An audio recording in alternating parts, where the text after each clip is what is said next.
Hello, hello. Welcome to Homeschool Moms Unfiltered. We are your messy, imperfect homeschool mom friends.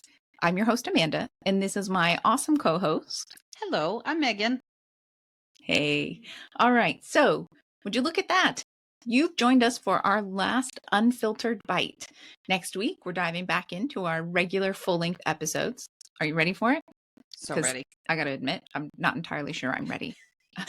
I don't know. We always take a few weeks off in January, and everyone always talks about like hitting the restart button and like how great it is after the holidays. We're a slow roll. It takes us a while to get back up to full speed in January. I don't know, man. So yeah, I could definitely use a little bit more time. But all the same, next week we'll have a regular podcast show on Tuesday and our newest book club, which is actually Soul School by Amber O'Neill Johnson, on Thursday. If you can't read it, no worries. Definitely come and listen because it's super exciting stuff. Amber will actually be joining us on the podcast at the end of the month. So we'll get a chance to talk about her book for a few weeks, and then she'll be here so we can nicely grill her with all of our unanswered questions. So yeah, whether I'm ready or not, January is shaping up to be a great month here at Homeschool Moms Unfiltered. I love it. All right, but for today, we're talking about audiobooks that we've enjoyed for family read-alouds, long car trips, or just whenever you enjoy consuming content. So we had so much fun a little bit ago doing our board game lightning round that we decided to do it again. So here we go. We each have 60 seconds to name a book and describe why we love it and why we think you might love it as well. So I am up first. I got to get my 60-second timer here. Dun, dun, dun. Okay, here we go. So first of all, I'm going to say, if you're listening with little ears around, pause, listen to this part as a solo adult, because I am going to say something that could ruin some magical components of childhood as part of my review. Okay, having said that, my first pick is Trevor Noah's Born a Crime. The audiobook is fantastic because he reads it out loud. I love it when people read their own book. His comedic timing is ridiculous. His knowledge of language, ridiculous. His accent's ridiculous. The guy somehow manages to blend the weight of apartheid and the humor that he found in life, and just he blends the two together so beautifully. It's amazing. I have 20 seconds left. I'm going to say there's two versions. There's the adult version and there's a YA version. There is no audiobook of the YA version. In the adult version, there's language, which doesn't bother me, but I'm letting you know it's there. More important, what you might care about more than the language is he spoils some Christmas magic in it, where he talks about when he finds out the reality of Christmas magic. So just saying, if you are listening with young learners, that might be an issue. I heard it coming. I skipped it and I said, oh, Audible's behaving so strangely, and then just skipped over it. So we made it work, but just letting you know, it's in there. Okay. But it's amazing. Oh, that's awesome. Yeah. We haven't listened to the audiobook as a family, but we have the adult version and the young adult version. We really are big fans of Trevor Noah here in our house as well. My husband and I actually went and saw him live. It was a great show. So yeah, big fans of Trevor Noah. Love it. All right. So my 60 seconds. All right. I'll go ahead and start my timer, and then I'm going to give my caveat. So I feel like a terrible homeschool parent because we don't really enjoy read alouds. We don't do this audiobook together business. Like, this is just not our speed. So if you're listening and you're thinking like, oh, do we have to do this thing? Like, you can homeschool just fine without doing this thing. So for me, my first pick is the Revisionist History podcast. It is done by Malcolm Gladwell and his whole production company. It is great. They go into all kinds of interesting different things. They talk about all sorts of different stuff. My family loves it. This is the number one thing that we listen to when we're in the car on road trips, or even just kind of driving a couple hours here or there, because that's the world we live in. Lots of great stuff. I think it's pretty open. I can't think of any episodes we've listened to where I wouldn't want kids to hear it. But I do think it's important that you're aware of the fact, like, it might not be everyone's speed. And there's my timer. Oh, I got to get mine. I was so intently listening that I set my phone down and I'm like, oh no. Okay.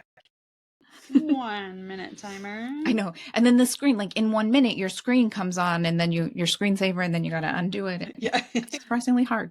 All right. I'm hitting start. So, okay, I will say we don't do a ton of read alouds, right? Ours tend to be road trip things, right? And sometimes they're preparation for a trip, which is where I get my second one, which is The Baker's Secret. So I will say The Baker's Secret, there's two components of The Baker's Secret. There's one where the main character kind of talks about kissing and making out with her boyfriend before the war, and there was some petting involved. And then there's a woman who is a little bit more sultry than the main character, and it's set during World War II, and she has a relationship with a German soldier, and so you hear a little bit about like her bosom and her gentleman collar and whatever. She really has a relationship with him because she's starving. I mean, that's what it is. So we're not judging this woman, but it's an amazing, the writing is freaking amazing. The way the author describes things is so beautifully done. Like he never refers to them as Germans. He refers to them as like the invaders and their guttural language and things like that. But it boils down to it's this one central woman who has this whole network that helps keep her village alive during World War II and leads up to the invasion of Normandy. It's amazing. So highly recommend we listen to it before we went to Normandy, which is why it was one of our read alouds. Perfect. All right. So here I'll start my timer. All right. My second one is another podcast. We really enjoy Homeschool History. It's a podcast that's put out by BBC Radio 4. It's literally just Homeschool History. It's a little hard to find if you're doing it by voice. We'll drop a link to the Spotify version in our show notes so you can find it. It's just, again, interesting history. It covers it well. It's geared towards you maybe an elementary age kiddo with how it's fun, but it's new information. Like every episode that I've listened to, I've been like, oh, I didn't know that. And I consider myself fairly well educated around those kinds of things. It's not necessarily my jam, but it's my kiddo's jam. So I feel like I've learned a lot of history, right?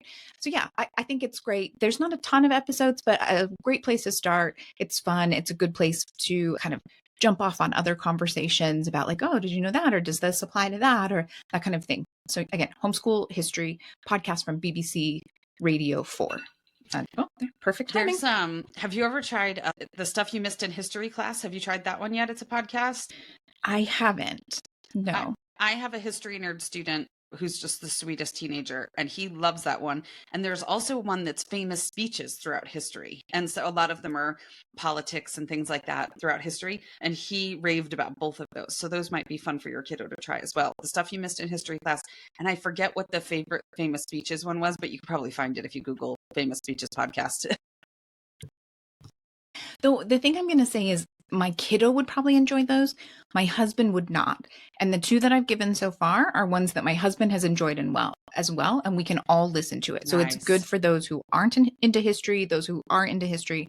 It's like a really approachable and interesting way of looking at things and talking about things. So you don't have to be history nerds to enjoy those two podcasts. Well, that's good. I like that. Yeah.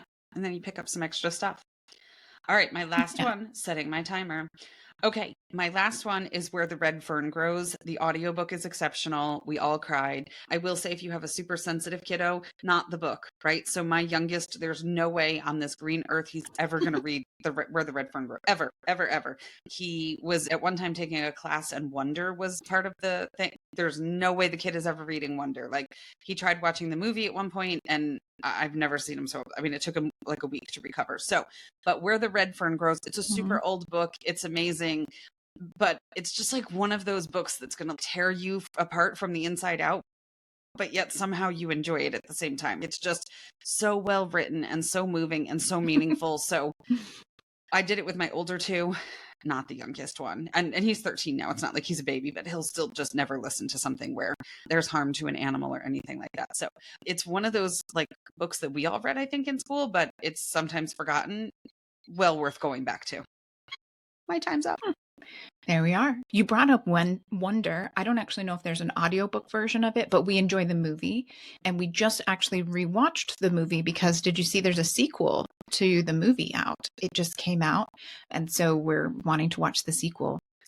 I haven't. The trauma from the first one was so extreme that it's like Voldemort from Harry Potter. It's like the book that shall not be mentioned. Like it's just it was bad. It was really, really bad. So, but I'll have to tell my older kids, maybe they'll want to sneak it in if they're keen. Yeah, well, the sequel, it follows the kid who got expelled from school, Ah, and his new life in his new school. And so I saw the trailer and was like, oh, we should revisit the whole thing so that we have a better understanding of the sequel, yeah. maybe on Netflix or something like that. And I'm going to leave it at that. I truly, like I said, we don't do audiobooks together as a family. And so those two podcasts are the ones that we most enjoy. I'm not going to give you anything else. I didn't have anything that I felt like was an authentic recommendation. I was like, I could go looking for things, but yeah. So I there like we it. have it. I think that's it for us today then. Yeah. So we'd love to invite you to our Facebook group. We are always truly at least once a month there's a thread looking for book recommendations, whether it's for moms and teens to read together or an advanced elementary reader who needs a new series.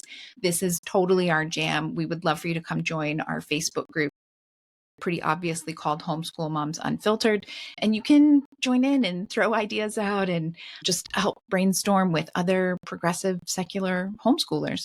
We definitely hope to see you there. And Mhm. in the meantime, happy homeschooling. Have an awesome day.